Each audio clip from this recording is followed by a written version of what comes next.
Heleno na CPMI. Moro faz discurso que na prática prega o golpe de Estado já. Vamos ver juntos aqui.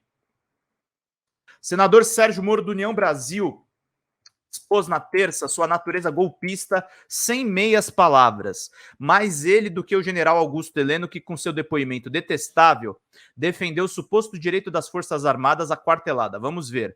Moro vai se transformando com impressionante velocidade numa das figuras mais detestáveis da política brasileira. Vocês sabem o que eu penso do Bolsonaro, do bolsonarismo e dos bolsonaristas. Acho as suas postulações são incompatíveis com o pacto civilizatório. Falta-lhes tudo o que faz a militância política instrumento do progresso humano, espírito democrático, informação, projeto, tolerância, empatia, generosidade. Trata-se de uma soma de horrores e de primitivismos.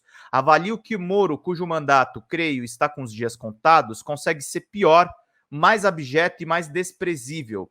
E a razão é simples, ele finge o que não é para disfarçar o que é e não chega a ser uma virtude, mas é um dado da realidade. Um bolsonarista raiz, a começar do próprio modelo, entre aspas, disfarça muito pouco a cepa de que ele é feito.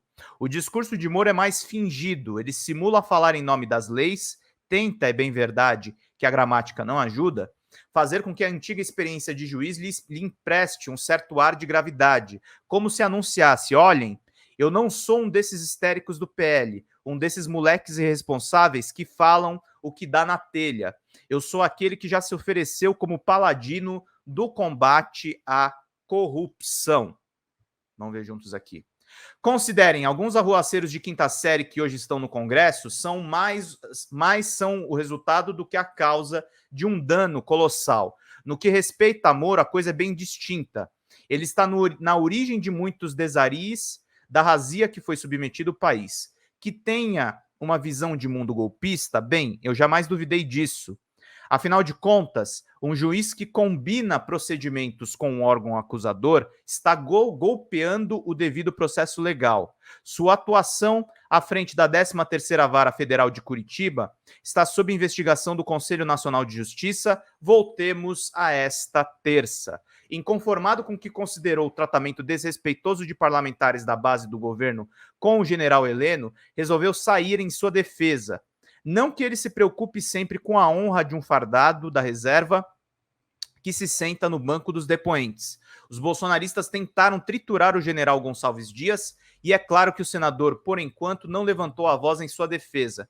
De toda sorte que se pode ter a opinião que quiser, o problema é outro. Moro resolveu brincar com coisa séria e discursou para tentar jogar as Forças Armadas contra o governo Lula.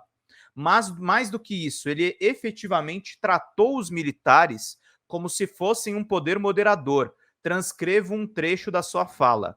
E essa minha percepção reflete o sentimento deste governo Lula, que é de desacreditar as Forças Armadas. É certo que o general não representa as Forças Armadas aqui, mas é um general que pertence a uma instituição, ainda que na condição de general de reserva, e precisa ser respeitado. No fundo, esse comportamento da base governista reflete um comportamento do governo Lula em relação às Forças Armadas e que quer desacreditadas, que as quer fragilizadas, para que não possam reagir aos arbítrios que estamos vendo aqui no nosso dia a dia. Ele engatou na sequência algumas indagações meramente retóricas, todas elas destinadas a tentar evidenciar o impossível. O governo teria sido leniente com o ataque às respectivas sedes dos três poderes. Vamos ver. Os maiores avanços no que respeita ao aparelhamento das Forças Armadas se deram justamente nos 2 primeiros mandatos de Lula, complementados depois pelo governo Dilma, com a compra dos caças. Nesse mandato, não há reclamação de desprestígio que os fardados possam fazer, muito pelo contrário. Todas as manifestações do presidente de José Múcio Monteiro, ministro da Defesa, têm sido no sentido de apoio às demandas técnicas apresentadas. E isso é apenas um fato, que também está no orçamento e na estruturação do PAC. Como diz o senador com prazo curto, com seu discurso partido ao meio, Heleno não depunha como representante das Forças Armadas, mas como um ex-chefe do GSI e, o que era público e notório, como um dos formuladores do governo Bolsonaro. concentrava as ações de segurança do Estado e da inteligência. Se há na praça a informação, referendada por um número crescente de fontes e de indícios de que Bolsonaro instigou as Forças Armadas a dar um golpe, é evidente que o general tinha que ser chamado a depor. Dadas as concepções e visões de mundos conhecidas, como a de um artigo 142, que garante aos militares o papel de poder moderador, prenunciava-se um duro embate ali na CPMI. Mas lá estava gente como o próprio Sérgio Moro para apoiá-lo, sem contar que Heleno sabe se defender e atacar como vimos. Disse coisas horríveis, note-se. Ao chamar de pacíficas as manifestações dos que ocupavam as imediações dos QGs do Exército, por exemplo, ele estava na prática a defender uma espécie de direito à pregação de golpe de Estado. E não há isso. Trata-se de um crime. Voltemos então para o Moro. Golpe agora.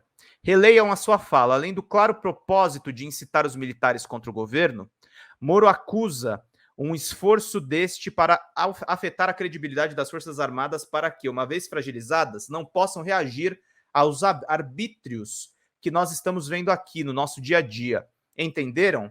Pergunta o Reinaldo.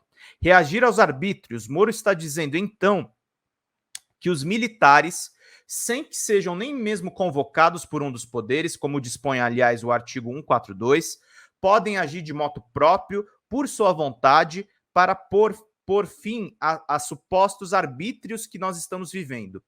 As palavras fazem sentido, e a gramática, mesmo a de Moro, fala, emprega o gerúndio vivendo, e por óbvio, na sua cabeça, estamos vivendo os arbítrios agora.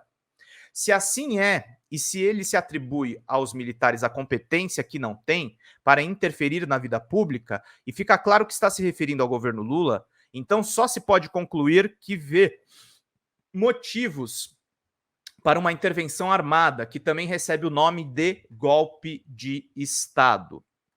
E isso, convenham, nem o general Augusto Heleno fez. É isso aí, meus queridos e minhas queridas. O Moro, às vezes, é mais golpista do que o nojento do Augusto Heleno.